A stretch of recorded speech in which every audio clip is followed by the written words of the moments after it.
Another poem by renowned poet Beverly Gordon. This time it delves into the relationship between parents and a child. That's right. And the title really sets the stage. A child is born, a parent's lament. It does. So our mission today really is to deep dive into this powerful work. Try and understand the perspective it presents on that parent-child bond, particularly from the parent's view later in life. Yeah, and it grabs you right from the start. The poem opens describing a child as an inheritance from God. Pretty profound framing. It really is. It suggests the child is, sacred, a gift, which sets up this sense of immense value, maybe even, expectation. Absolutely. And building on that, the poem then sketches out this really personal hope the parent has. They imagine the child becoming their companion, their confidant, even their friend when they get older. It's a vision of aging together, not ending up alone, which is, And it gets very specific, doesn't it? That's what makes it so poignant. Exactly. It's not just vague companionship. The parent dreams of the child, like feeding them when their hands are slow. Right. Drying their tears, wiping their face, even washing their feet when they can't reach anymore. Wow.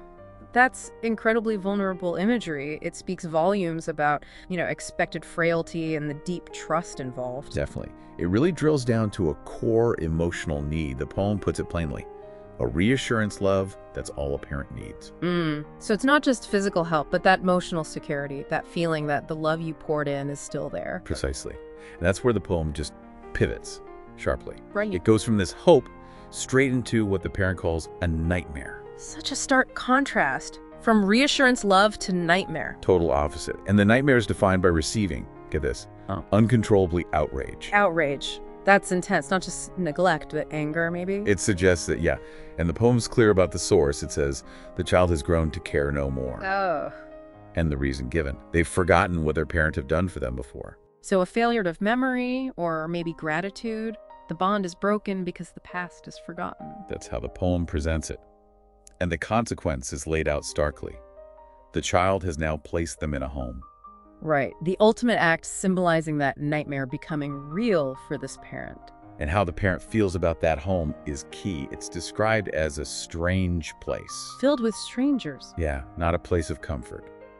And it feels, the poem says, like it has iron bars and locked doors. So less a care home, more like a prison in their mind. That feeling of being confined, isolated. Exactly. It's about that loss of freedom, familiarity. Everything they hoped for is gone. It shatters that earlier image of shared aging. That feeling of abandonment comes through so strongly. The child do not care no more. Forgotten love. It's such a raw, unfiltered perspective on feeling forgotten in old age, a real lament. It definitely challenges you. It makes you think about those changing family dynamics, the gap between expectations and sometimes reality.